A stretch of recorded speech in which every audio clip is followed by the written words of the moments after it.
హోటల్కి వెళ్ళి full meals thali order ఇస్తే వెయిటర్ వచ్చి ప్లేట్ నిండా వట్టి ఆవకాయ పచ్చడి పెడితే మీరు తినగలరా?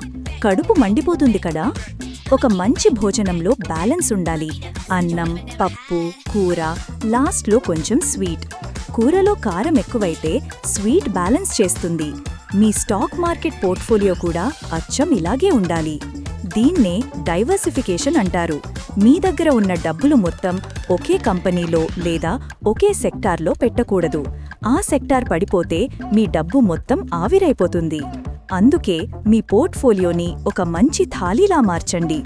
సేఫ్టీ కోసం లార్జ్ క్యాప్స్, గ్రోత్ కోసం స్మాల్ క్యాప్స్, కొంచెం గోల్డ్, ఇలా వేరువేరు సెక్టార్స్లో ఇన్వెస్ట్ చేయండి. ఒక స్టాక్ నష్టాల్లో ఉన్నా మిగతావి మిమ్మల్ని సేవ్ చేస్తాయి. మరి మీ పోర్ట్ఫోలియో బ్యాలెన్స్డ్ మీల్స్లా ఉందా లేక వట్టి పచ్చడిలా ఉందా? కామెంట్ చేయండి.